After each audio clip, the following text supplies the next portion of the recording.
Yes. Oh, sorry. Welcome, everybody, to another night of VCS action here on VCS English. Our production has been a little bit strained tonight due to a few technical issues, so we are coming to you a little bit late, but don't worry, we will get to everything and be here in plenty of times for the games. My name is Everyday. With me, as always, is Vinnie and Yulwei. How are you feeling about our games tonight, Yulwei?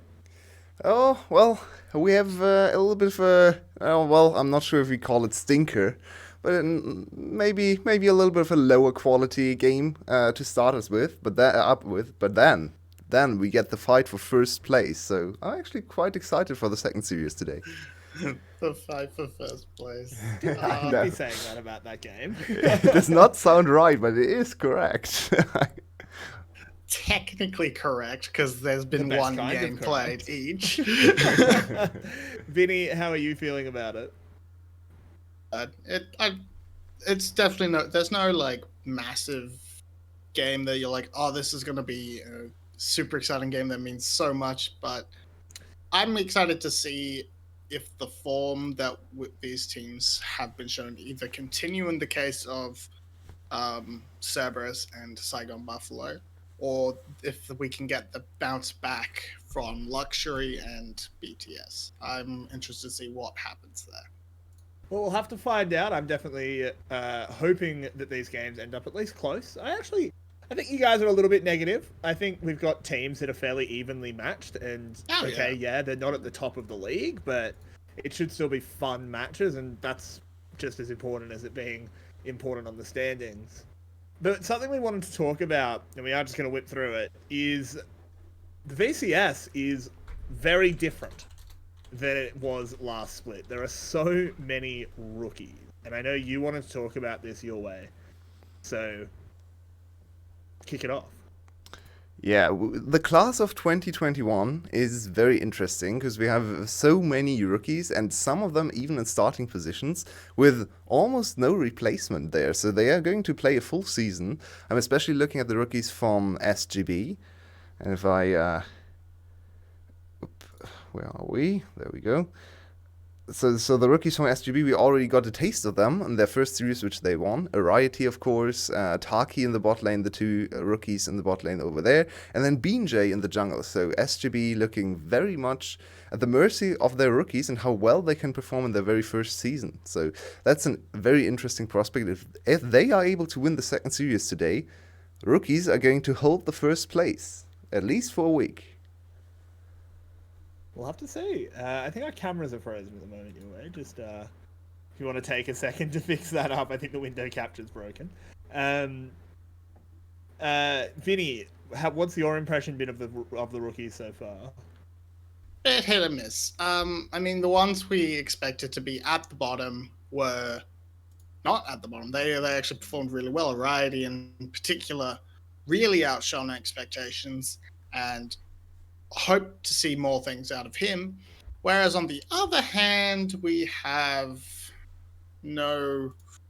I mean, 𝘁𝗀 really didn't show up. 𝘁𝗀 didn't perform as we hoped, and that's really a shame for 𝘀𝘀cie because that's who we were really looking to show up and be that, and we were looking to see 𝘀𝘀cie be that top of the bottom.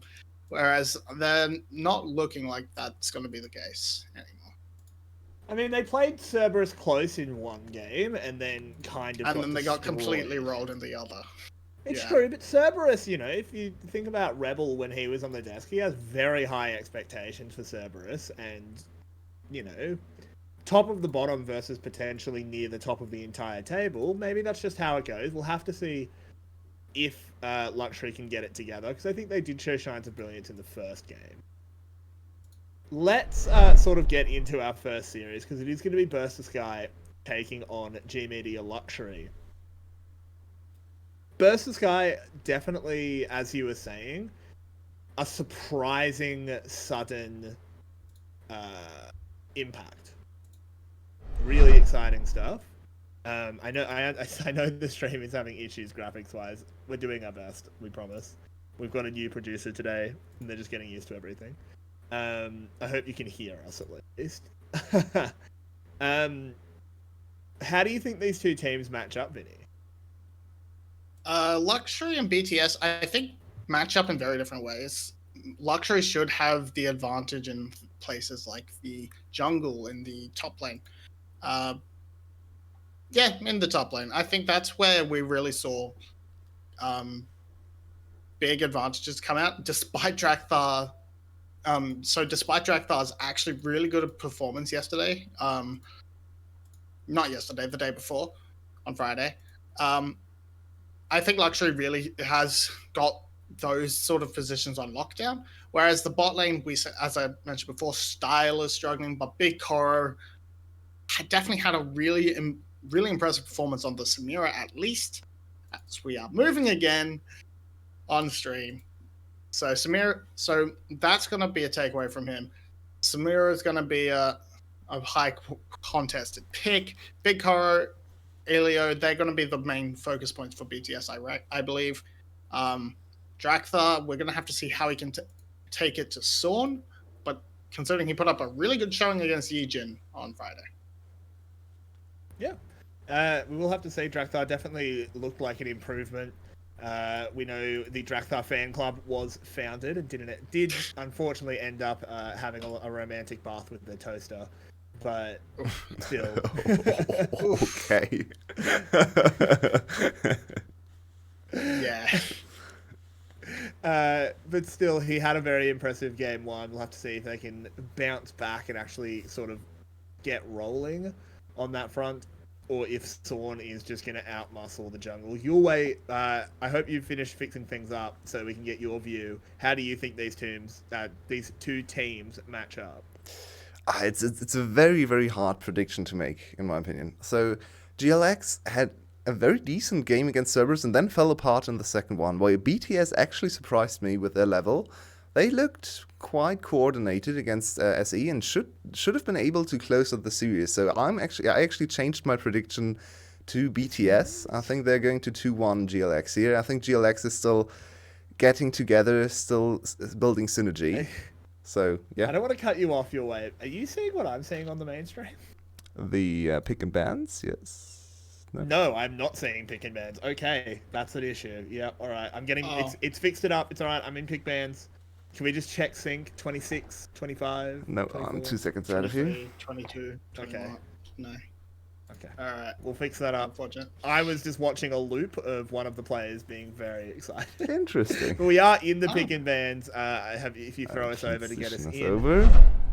BTS are on the blue side, taking out Renekton, Lilia, and Nidalee. GLX are over on the red side, taking out 𝗀, Camille, and 𝘁𝗎𝗓. And Dynamite with a laser beam. 𝘁𝗀𝗀𝗀 has taken to the field. He coming is here. into 𝘁𝗀. He is here, and it is the man that was promised. 𝘁𝗀 is an absolutely fantastic player, but 𝘁𝗀𝗀𝗀 is the rookie everyone wanted to see.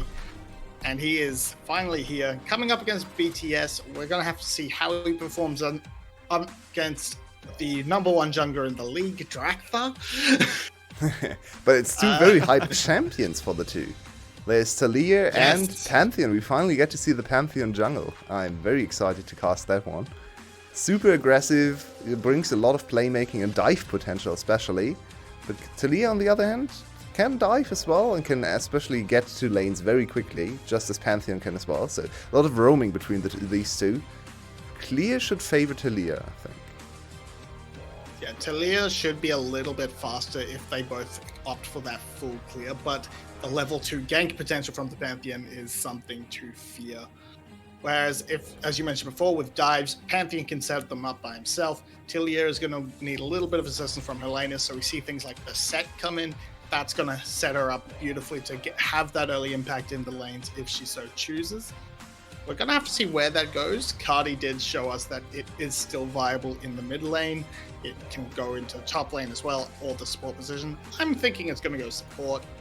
So we see a bit more CC locked in that bot lane to set up maybe 𝘁𝗀𝗀𝗀 popping off. Oh no! Okay. The MF! Here we go! And on the other side, of course, we did have the 𝘁𝗏𝗺, a champion that gets a lot of talk. Is considered very, very strong by many, many people, but sort of despite that, doesn't always get picked. So far, very aggressive, very good lanes. The 𝘁𝗄𝗃, the premier ADC at the moment.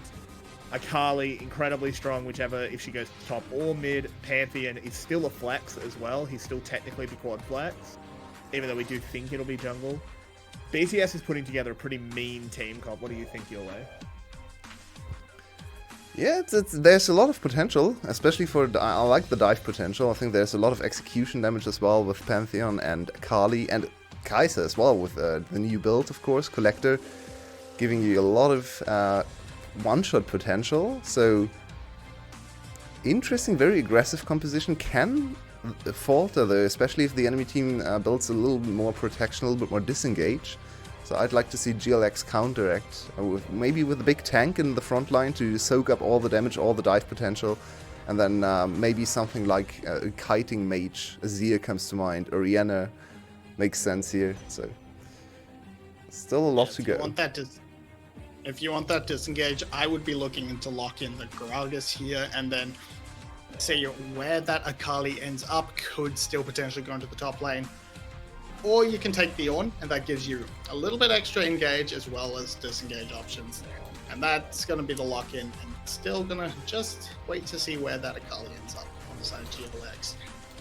BTS, however, now you can open up TH to pick whatever, something interesting. His Vladimir has been banned, but he has still got a number of other picks in his back pocket. Or we could just see the Pantheon support come in. Oh, what a flex. That is so cool. I did say it was the quad flex, just saying. Did call it. I just do want to follow up with what Yulwei was saying in chat. You may notice the stream is in a little bit lower quality. It's actually VETV. They're not putting the stream out in 1080p today. We spent a lot of money in the off-season making sure our producers could stream in the highest quality. But if the feed's not in high quality, there's nothing we can do. We do apologize, but that's just so you know. And we do have the final two picks for BTS, the Olaf and the Zoe. It is going to be the Pantheon support. And this means the 𝘁𝗃 is going to go in to get that easy lane up against the Ornn, and we get to finally see Zoe for glory. This champ has been banned against him so frequently over the past year. It is good to finally see it. On the other hand, though, swaps to come through. Thank you. Yeah. I was worried we're going to have Zoe support. Yeah, GLX followed my plan.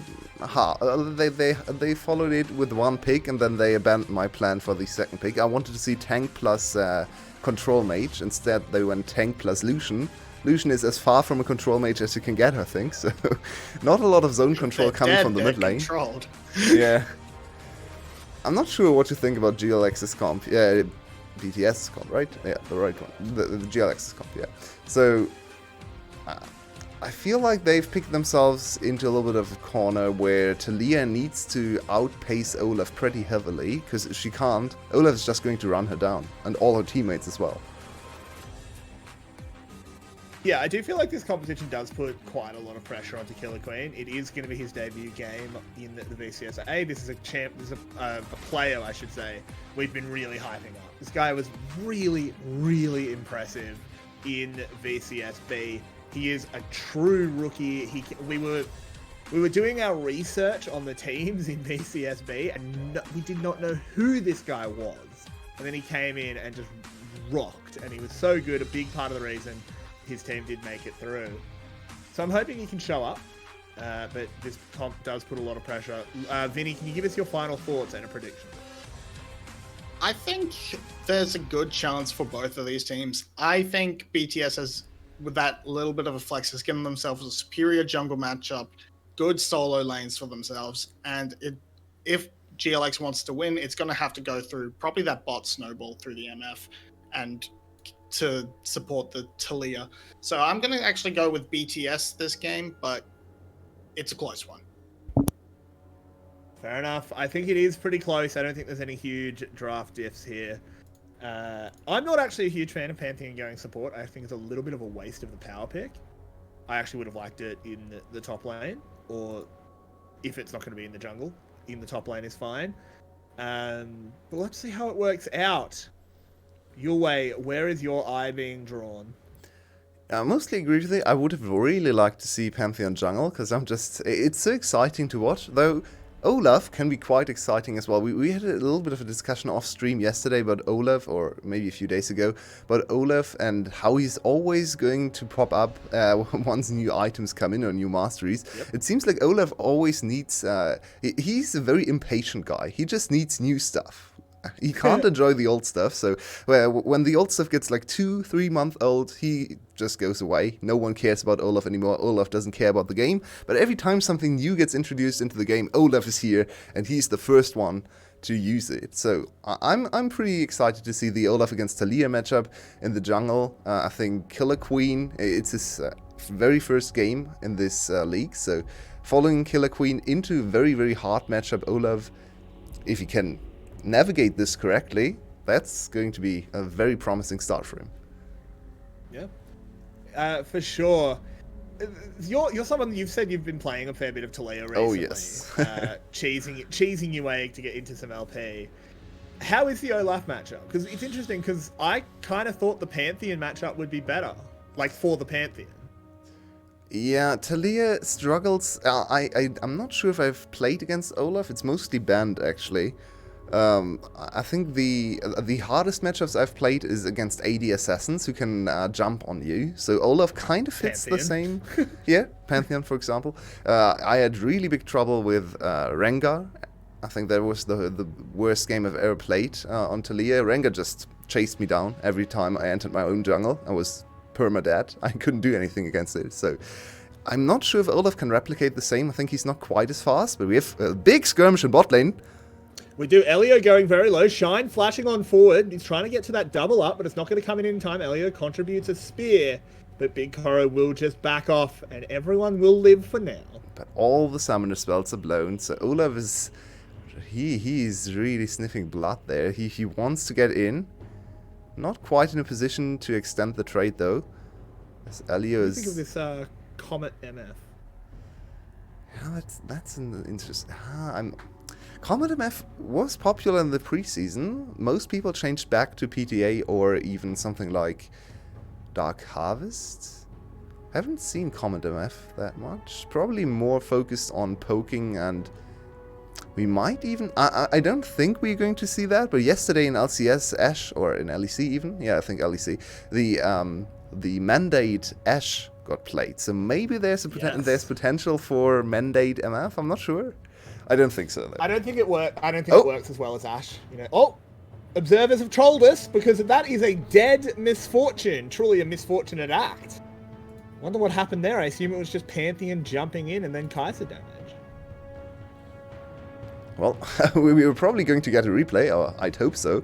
Very good start for BTS, and getting 𝘁𝗍𝗺 ahead of MF is so strong. We already saw yesterday, especially in the hands of Style, when 𝘁𝗍𝗺 gets ahead against a stationary or almost stationary lane opponent. Yesterday was against Jhin. MF is a little bit more mobile, but honestly, 𝘁𝗍𝗺 can probably chase her down as well. So once 𝘁𝗍𝗺 gets ahead, she can actually threaten solo kills, level 6 and onwards. That's so hard to deal with, because it enables your support to do so much... Wow, Shine. Wow. Just silly out of Shine. That was... Why did he go there? Silly. Oh, and we missed another kill. Oh, we did. During the replay, Blazers died. And it looks like it must have been a solo kill based on where they were walking from. Yeah. What happened here? Yeah. Let's see the next replay to miss the next kill. There we go. Oh, Glory, just with a very good execution. Kaboom. Yeah, flashing 3 times. Fair as always. 𝘁𝗍𝗺, a great champion to play against. And there we have another fight, of course. Replay is over. Of course we do.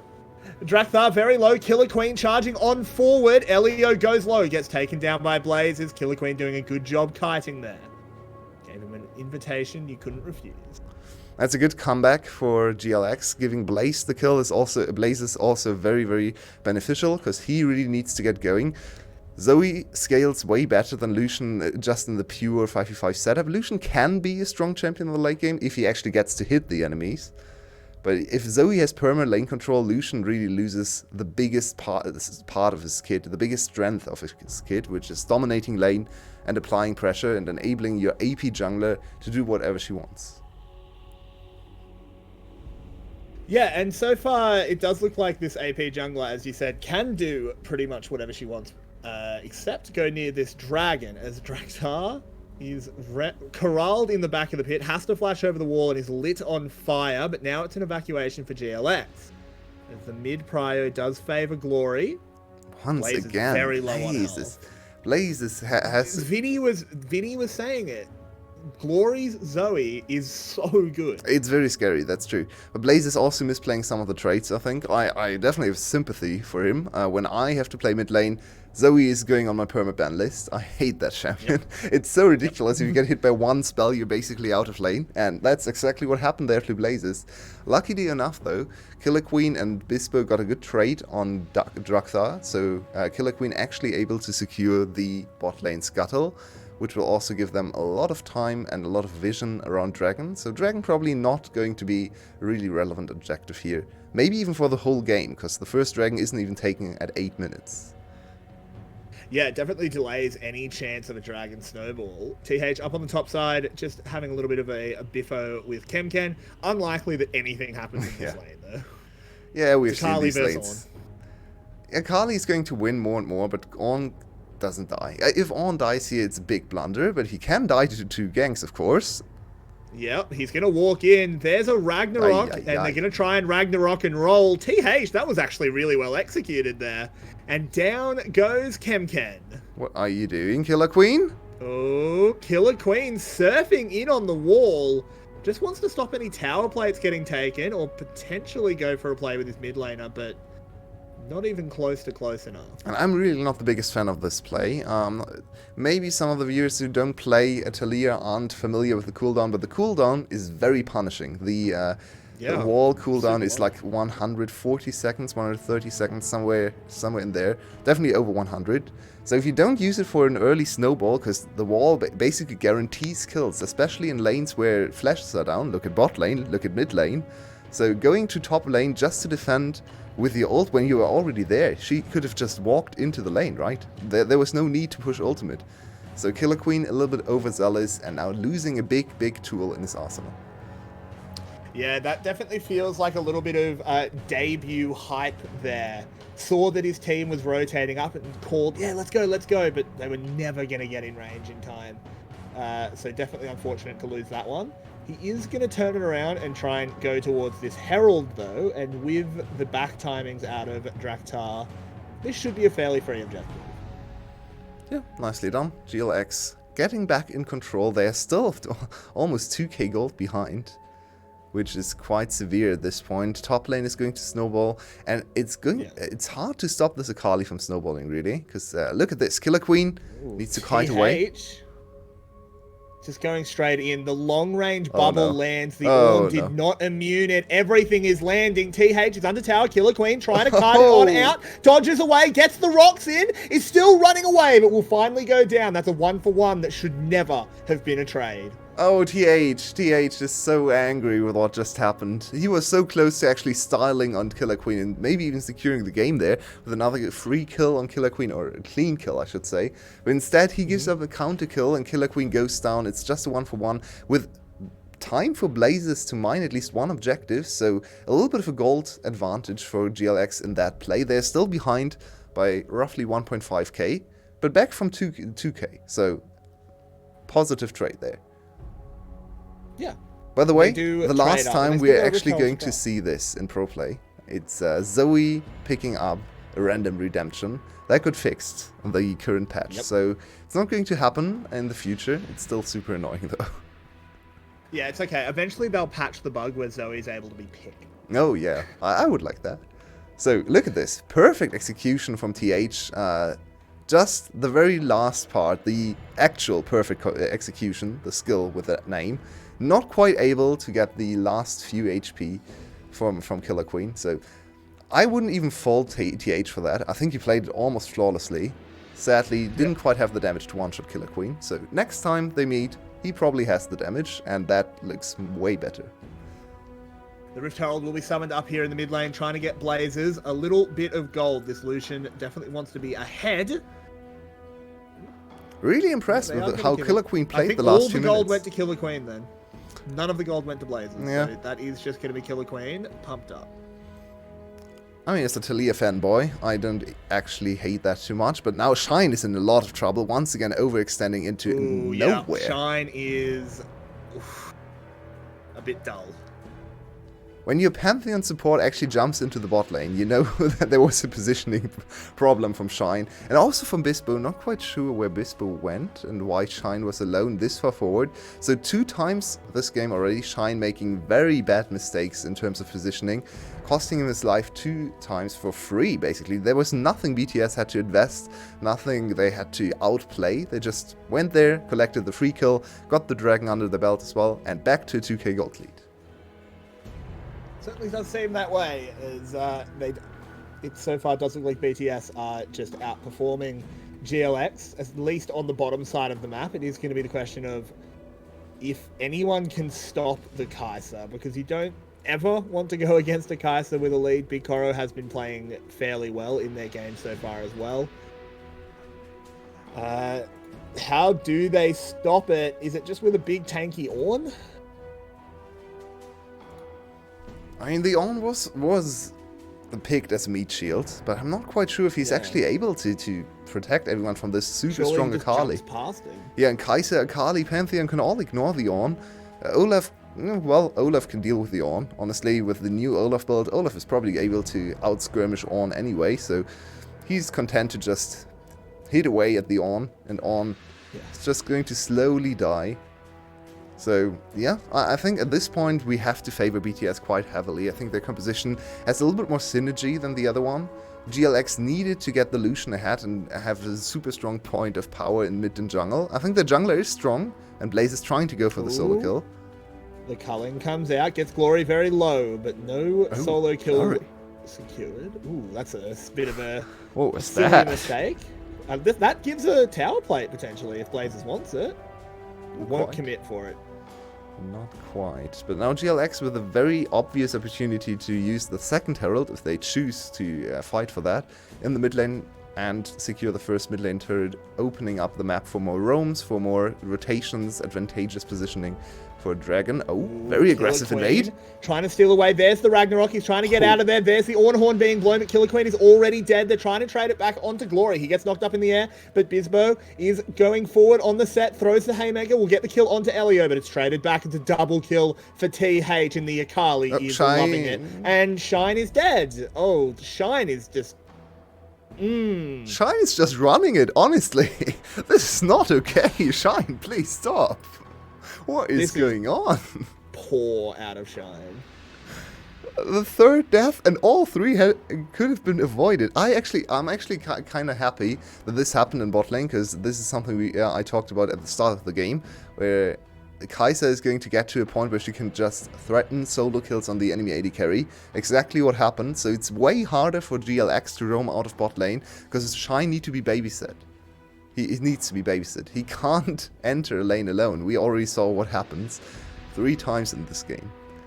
But even more severe are the 3 kills on TH now. That's not good. Let's see what happens in bot lane. He just straight up dives him. Wow. Walks under tower. Yeah. Oof. Yeah. That is... Well, a real schlacken. Yeah, that's... Wow. Honestly, we can't say 𝘁 did something wrong there. The mistakes were committed earlier in this game. This is just a long snowball from the first 2 deaths. In this particular play, he had nothing to... There was nothing he could do. What is there he can do? He can't go anywhere. The enemy AD carry corralled you and under the tower, and it's way healthier. But we have another fight. That we do, as the scrap in the river over the second house here. TH has a good position, but Blazers with a nice flash. The bullet time actually doing a lot of damage, but TH is in the back line and detonating the 𝘀𝗍𝗄𝗋𝗋𝗋. Can they turn it around onto him? They cannot. 𝘁𝗁𝗆 has popped off. Glory wants to keep the fight going, and it's only 𝘁𝗁 left to surf on out of there. And no! The dynamite detonates. The laser beam doesn't fire as 𝘀cie_𝗰𝗶𝗹𝗀 is claimed. What a play from 𝘀𝟁 at the end there, but we have to praise 𝘁 again. He could have gone for the solo queue play there. If we take a look at the replay in a few seconds, keep your eyes on 𝘁 because he had the opportunity to one-shot 𝘀cie_𝗰𝗶𝗹𝗀. Instead, he went for the team play, went into the backline to buy more time to deal more AoE damage and also to position himself in a way where the enemy team had to run towards the other members of your team. So look at this again.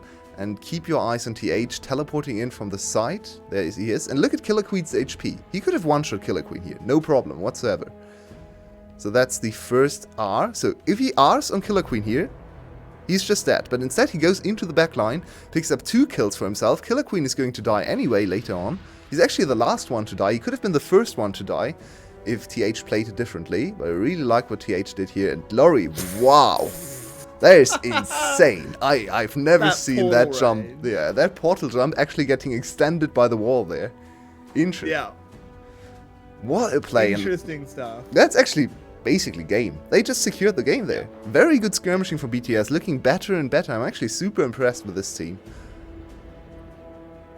Yeah, honestly, this is really good. I think this shows that you can't ignore 𝘀𝟁. You know, one of our analysts has been riding that 𝘀𝟁 train for a long, long time. It's Rebel, of course. He's talking about how good 𝘀𝟁 is. I'm joking, of course. Vinnie has been a 𝘀𝟁 fan for a long time. You can't just give him his 𝘁𝗀. I mean, he is a good player. No one ever... Yeah, he's a fantastic player. No one ever debated he's a good player. I think he's a little bit limited when it comes to champions. But if he gets his champions, he is one of the best mid laners in the league. And once again, showing up on this 𝘁𝗀 here.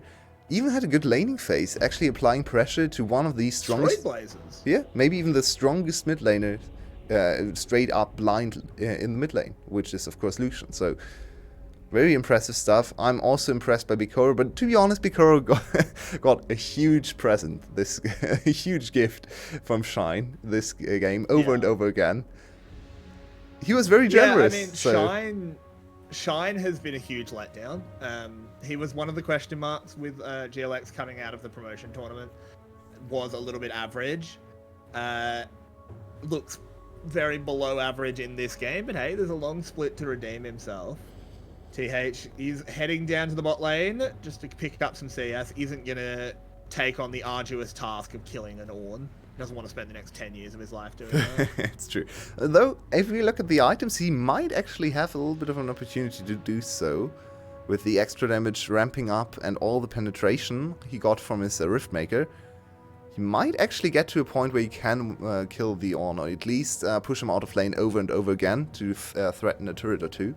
So I think this 𝘁𝗁's... there is a teleport in the top side. Wow. Observers, stop trolling us. As 𝘀𝗀 has landed, blows... Oh, Yulwei.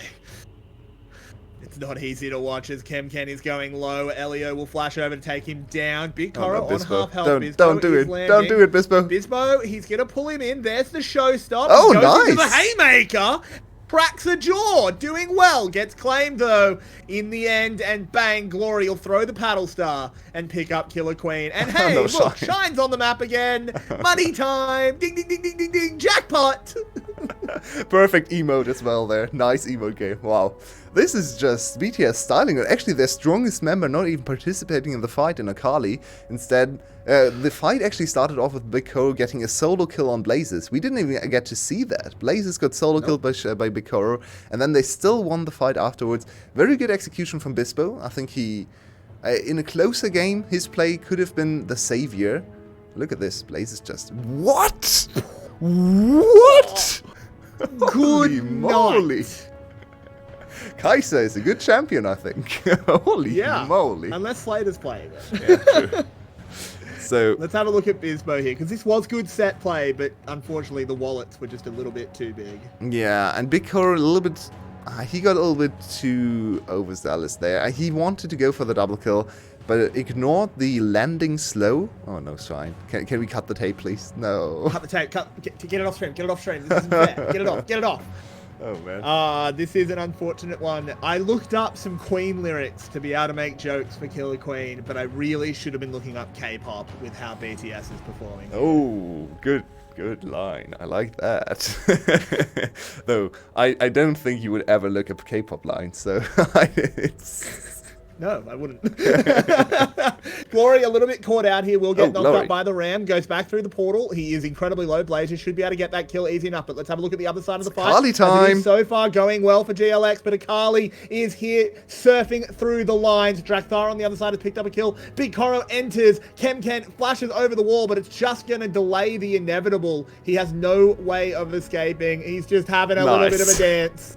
He's just having some fun. Led BTS straight to the big worm, and GLX are 10,000 gold behind. I never want to play against this composition for BTS. It looks so toxic. Everyone just running straight at you, jumping from angles you didn't even know they were possible. With 𝘀𝗀 starting the fight with the trouble bubble, and then 𝘁𝗏𝗏 coming from another side. Then 𝘁𝗏𝗃 out of nowhere with her execute damage. 𝘀𝗏 is annoying. And then Pantheon, you can't even kill the support because he has Pantheon shield. What is this composition? It's disgusting. With how BTS has been playing the last couple of days. Well, let's look at this replay and then I'll get on to what I was saying. Yeah, 𝘁𝗏𝗏 trying to catch 𝘀𝗏𝗏, but 𝘀𝗏𝗏 with a good first play. I don't think the portal jump was a good idea here. 𝘀𝗏𝗏 has to invest a flash to kill him though. So in the end, TH on the other side of the fight already secured 2 kills. 𝘀𝗏𝗏 is dead as well. So a noble sacrifice, you could say, for 𝘀𝗏𝗏, if you wanted to praise him here again. I think he could have played a little bit more conservatively, but honestly, his team is so far ahead. He's probably just looking to style. And there we go. Baron, now this game is well and truly over. I think we could wrap it up. Please just /FF. Go next. It's lucky because I very nearly said something on our team ranking podcast, and I'm very glad I didn't say it. I was going to say, I have so little faith in this BTS lineup that if they come higher than 7th, I'm going to make all of us reenact a BTS music video. Oh, God. But I didn't say it. I didn't say it, and thank goodness I didn't, because this team is looking pretty legit. Yeah, I think they flew under the radar, because they didn't show up in the promotion tournament, of course, because they requalified, so we didn't see anything of them, and even GLX and 𝘁𝗏𝗏𝗀𝗀, which we criticized a lot, got more attention. So, for being 6th place, actually hurt their reputation, at least in our community, because no one talked about them ever. But they were a decent team, especially when it came to team play. Their biggest problem last season was actually laning phase. Laning phase was where they lost like half of their games. They had horrible early game stats. Their early game stats were way worse than OPG's. But their mid and late game stats were actually quite decent. So if they can improve their early game, this team should be a mid of the table, mediocre, maybe even playoff contender team. Yeah, hey, I mean, they took it to Cerberus and really taking it to GLX here, taking it hard to them as another sleep has landed. There's not too much follow-up. 𝘀𝗏𝗏 will survive. And we are kind of just waiting for BTS to close this one out. There's no chance of a GLX comeback. I guess we can start let's rate 𝘁𝗏𝗏𝗃 right? for this game. Yeah, I don't think this is on him. Yeah, I agree. He made that one mistake with his wall, but I don't think that had too many ramifications. I think he's been fine. His team has just let him down. Yeah, I mostly agree. I don't think he really could have done anything differently here. I mean, a few things here and there, of course, but I think for a first game... Oh, 𝘀𝗏𝗏's his dad. Yeah, well, happens. Yeah. Yeah, I think for a first game, this was a decent debut. Of course, we wanted to be a win at the start, but I think he actually played a very good early game. As 𝘁𝗏𝗏 dies again, 𝘁𝗏𝗏𝗃 is going to die as well. Look at this. 𝘀𝗏𝗏𝗏, he's under the towers. Man. Oh, that's just dirty. TH has got a kill on the other side in the picture-in-picture. This is one of the most one-sided games I've ever seen. And I kind of... Look, I get it. I understand why K-pop stans are so passionate now. Is this what BTS is? Because this is pretty good. It is for us, of course. And that's a 25-minute victory. It was quick. 27-8 in kills. Very impressive first game from BTS. Sadly, low quality, once again, apologies. We can't put out anything better than the feed, so we're just hoping for it to finally change to 1080, so we can bring you 1080 as well. I think from what I was reading, there is a very large governmental event in Vietnam, and it's like, because of the demands of the event, the whole country's bandwidth is stuffed. Interesting. So I think VTV are just doing their best. But yeah, they're only putting out 720, so we can't do better than 720. Unfortunate stuff. But that is going to be the end of game one. It was very one-sided. BTS brought the sound as they dismantled 𝘀𝘀cie. We'll be back in just a few minutes to see if 𝘀𝘀cie can bounce back or if this is going to be a BTS sweep. Don't go anywhere, guys. We hope you are enjoying the show here on VCS England.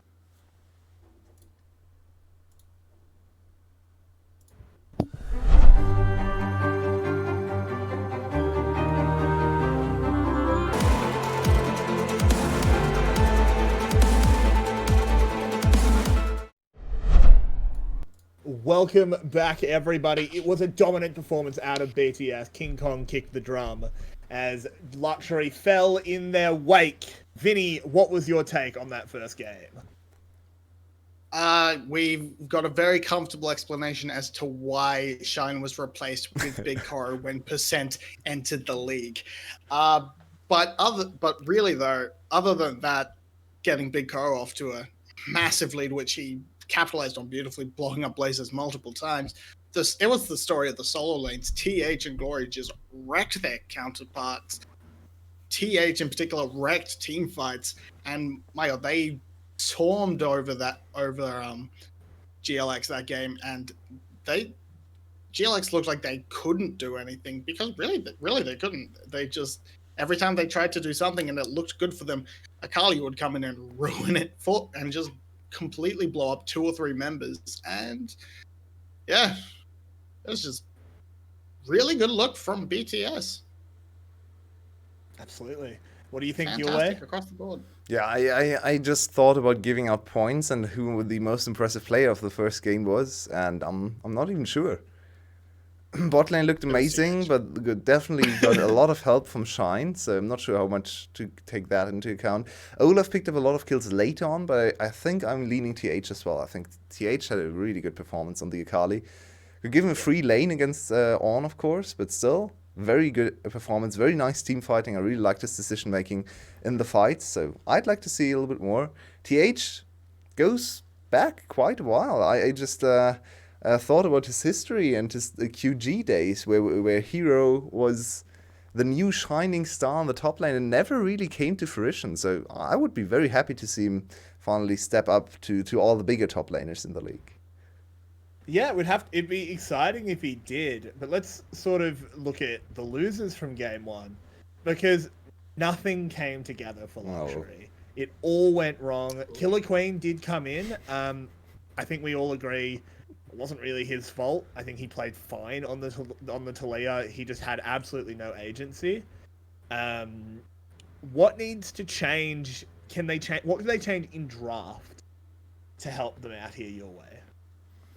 An easier to execute draft would be a good start, especially as a new team. I think picking Lucian in later on when you already see 𝘀𝘀cie and can anticipate that 𝘀𝘀𝘀ie might be flexed in the top lane. It's not the correct call here, especially when Blaze is not super confident on the Lucian. I think Control Mage would have done way better. They need to fix their bot lane issues. I think Shine should be given a champion that has more escape tools, maybe even Ezreal, even though Ezreal isn't great, but you know, just some kind of dash. I would like to see him live through the 2v2 phase, because if he can't, I don't think the team can win. It's rough, but I think, yeah, those are the two things I would mostly look for. I would also perhaps take away the enemy's best champions. Glory so he gets banned for a reason. That seems to be the case right now, as 𝘀𝘀𝘀ie has been removed in the pick bans. I'm out of sync. There we straight go. into that. I'm a few seconds behind. Let's pick that up. Yep, we are heading into the champion select. GLX has removed 𝘀𝘀𝘀ie and Camille. BTS has taken out Renekton and Lilia, and Nidalee will be GLX's final ban. They actually banned their the 𝘁𝗁𝗏. The 𝘁𝗀 still available though. Perhaps the first pick. Pantheon is the 6th and final ban. Yulwei, what are you thinking? 𝘁𝗁𝗏 is still in. Well, that's good to see. I like to see him play another game. It's sadly only 𝘁𝗁𝗏 on this one. 𝘁𝗏 first pick. 𝘁𝗁𝗏. Yes, so 𝘁𝗏 first pick, there's an N bit at of the a end takeaway. But what you can do here is just take 𝘁𝗏 and 𝘁𝗀 and 1-2, and you've set up a really strong poke comp already. You follow that up with something like a Jace on top of that, or you just take the other AD carry that's available. I would have liked to see that saved till the third pick. They're not going to take away 𝘁𝗁𝗏 with 𝘁𝗏 already locked in. So, bad draft usage. It also opens up the ability for them to take away 𝘁𝗀. Well, there are two different approaches to draft in this spot, right? You can either say, like you just proposed, secure the strongest 2 picks you can think of and just delay the ADC to third pick because the enemy is not going to pick it away. Or the other approach is, we don't quite know where to go yet, and we're definitely going to pick 𝘁𝗁𝗏, so let's just make sure to pick 𝘁𝗁𝗏 here, wait for the next 2 picks for the enemy team composition, and adapt accordingly. So I don't think the strategy is that bad. They secured or one of the strongest junglers again, this time 𝘀𝗀𝗏 on the 𝘁𝗏. So let's see what he can do. Nah, locked in for 𝘀𝗀𝗃. Sorry. About to be answered back now Same by potentially the gameplay. I would be very confused by this pick into the Gnar. I think Gnar is one of the worst matchups for gameplay, having that ranged ability to take out those barrels. Okay, so that gives you a bit of a flex potential. We've seen it mostly in support. I don't like it in support. I think you should have just picked up the 𝘁𝗀 or a strong AD mid laner to pair with your 𝘁𝗁𝗏. Or even, you know what Gnar is, pick your counter pick as they were hovering for gameplay. But this is what they've decided to go for the 𝘁𝗁𝗏. The 𝘁𝗁𝗏, they banned the 𝘁𝗁𝗏. That's good. They can't have that taken away from them. And they're probably just going to look to ban strong junglers against the 𝘁𝗏. And 𝘁𝗁𝗏 is going to have to reach into his back pocket to pull something out. Yeah, I'm really confused by the priority for GLX's side. Picking Gnar over 𝘁𝗏 is so strange to me. There are so many good top lane picks and only so many good junglers, especially after last game where we saw 𝘁𝗏 actually having a lot of trouble with the 𝘁𝗏. I think 𝘁𝗏 should have been the pick here, 100%. Gnar can be picked up later, or just go to another top laner. Who cares? Top lane is top lane. Just go Ivern. No one will notice. So, yeah, I really don't agree with this pick a ban strategy from GLX. But let's see what TH has in store for us, because so far, 4 games, 4 different champions, and he looked good on most of them. Hopefully not Vladimir again. Still no 𝘁𝗀 ban. You might not be wanting to take it into the 𝘁𝗏 because of the ability to wind wall the 𝘀𝗶𝗹𝗀𝗶𝗴, but we will have to see. The last pick could still be that mid laner with 𝘁𝗁𝗏 having that flex potential, but depending what they pick here, we're going to see the Kayn. Please no. See Lee Sin. Interesting. Interesting. So that puts a lot of pressure on 𝘁𝗁𝗏 to react early and make plays around the map. Otherwise, he's just going to end up being about as useless as he was in the last game, but this time it's through his own fault, and that is the fault of picking Lee Sin. Yeah, and they run the comp out with Syndra, so main damage has to come from 𝘁𝗏. Shine, after very bad performance, now the main carry of the team. He has a lot of setup for himself, a lot of CC can follow up on, so this is the correct setup to redeem himself, but also quite scary to look at. Another 𝘁𝗏 support. Okay, I guess. I mean, 𝘁𝗏 support is pretty good against 𝘁𝗏 because his CC does not rely on any kind of projectile or anything, so don't mind it too much. I'm really excited to see 𝘁𝗏 and Wukong in one team. Both champs I've been playing quite a lot of, both in the jungle though, but yeah, it's a cool combination. They have a lot of kill pressure in top lane, and Wukong on himself can actually threaten kills on mini Gnar. He has good chase potential and a lot of damage and a lot of CC on top of that, so top lane matchup with 𝘁's performance from the last game is going to be quite exciting. That top lane matchup relies a lot on the level 1 though. If 𝘁 can get a good jump onto Minina and take out most of his health bar, he will be set up to smash that lane. Otherwise, it's a range versus melee. We know how that goes for the most part. That we do, but this is a sort of important match here for 𝘀𝑠hi𝗰𝗋. They have been absolutely blown out by BTS. BTS, a team that they need to be able to compete with to have much of a chance in this split. We have to see redemption here, particularly for Shine. As Yulwei said, he is set up to carry here. If he can't do it in this game, there's big problems for the boys at G-Media 𝘀𝑠hi𝗰𝗋. 𝘀𝑠hi𝗰𝗋 had the option of going to Zoe, but I like the Orianna a lot more. I think the Orianna pivot's good. Yeah, because correct me if I'm wrong. If the ball is on someone, it's not a projectile. No. Yeah. So he can get the ball up onto the Samira if it's on the Galio. So I like that a lot. Vinnie, give us your final thoughts, and are we going to a game 3? I think after that performance from BTS, it's hard not to bet against them.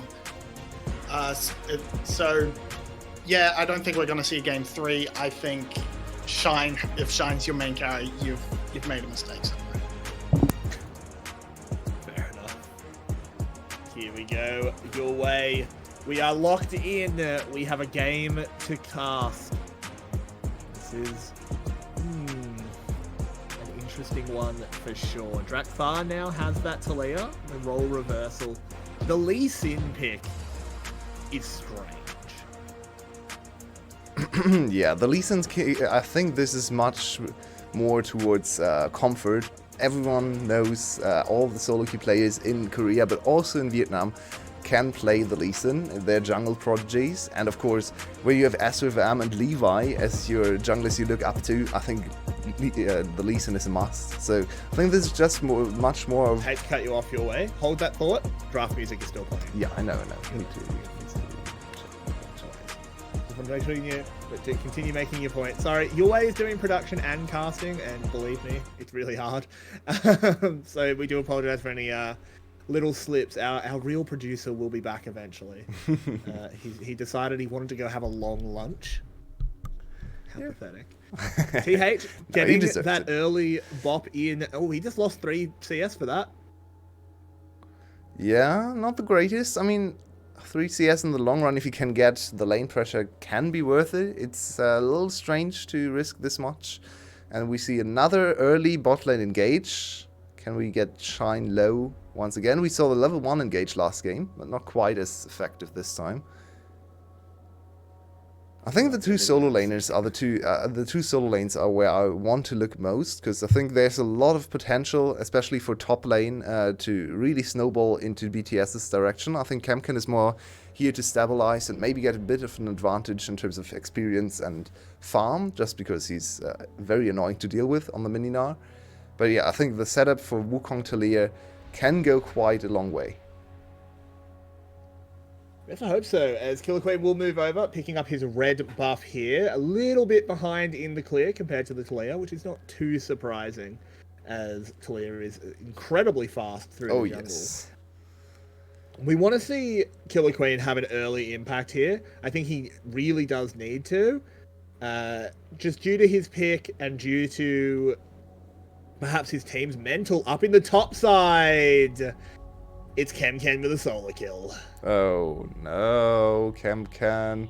Very nicely done. I'm not sure what 𝘁 did there. He flashed somewhere. Maybe he was over-aggressive and tried to engage again. Oh no, 𝘀𝗀 is in trouble. That was an excellent play out of 𝘁𝗀𝗃, and the solo kill in the top lane might not mean much, except it's a good seismic shove, and 𝘀𝗀 puts the queen in the dirt.